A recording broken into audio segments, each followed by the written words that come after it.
Brought to you by runtogold.com, the premier source for monetary science applied to geopolitical, international, and economic, financial news and events. Welcome back to the runtogold.com podcast. This is episode 8, where we will be discussing the derivative illusion. How much is $700 billion in gold? Well, it's about a cube of solid gold, 11.57 meters, or 38 feet on each side. For reference, an average 4-floor house is about 36 feet tall. The Apple Store cube on Fifth Avenue in New York is 32 feet on each side. A cube of this size would weigh about 29,872.3 tons, or 65,857,172.4 pounds. For reference, a 2001 estimate says all gold ever mined is 150,000 tons. So, the $700 billion bailout cost about 20.6% of all the gold that has ever been taken out of the ground in the history of the world. In other words, we gave away enough tax money for someone to build a 4-floor tall cube of solid gold. Often the assertion is made that there is not enough gold to return to a gold-based monetary system. The counter-argument, of course, is that there is just too much paper.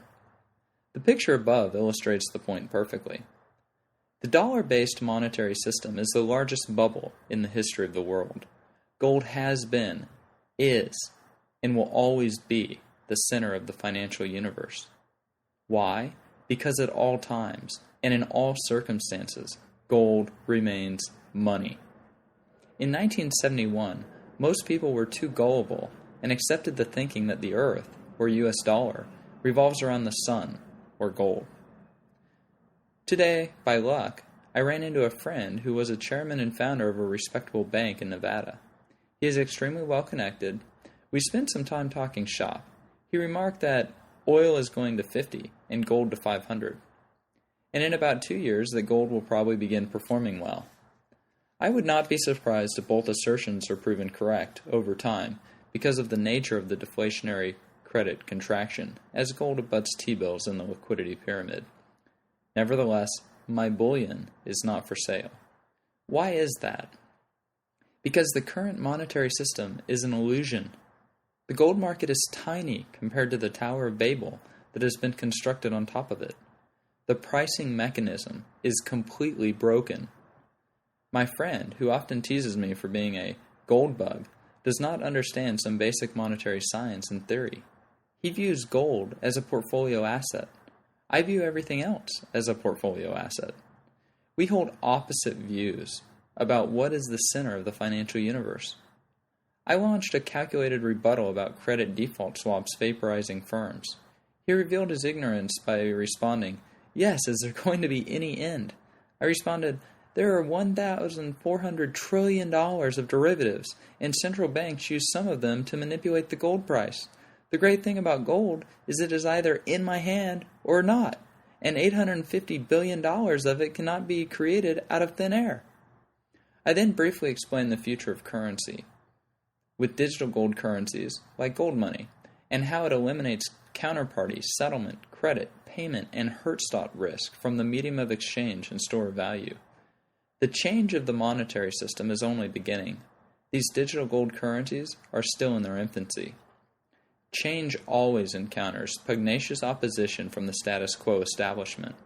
However, like the Catholic Church was powerless against the ideas of Copernicus and Galileo, so likewise is the establishment powerless against the ideas of digital commodity money.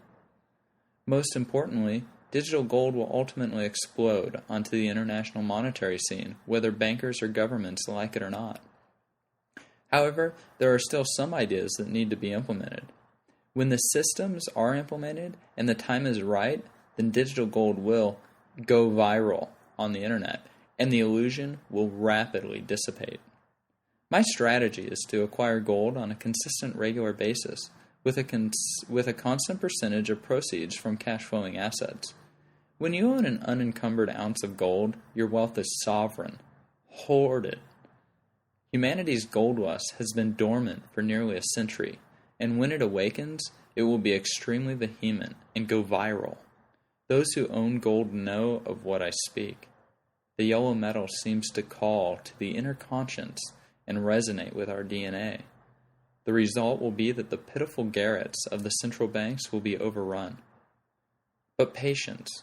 Now is the time to open a free gold money holding or account. You need not even purchase any bullion. Just become familiar with how they function and comfortable with using their services, such as the national currency accounts. First, these digital gold currencies will be alternatives to the current monetary system, but eventually they'll be complete substitutes. You might as well become an early adopter and know how to use them. That way, should there be massive collapses of the banking and financial and monetary systems throughout the world, you'll be prepared and have a backup. You've been listening to the 8th episode of the RunToGold.com podcast. Thank you. You've been listening to the RunToGold.com podcast, the premier source for applied monetary science on the web.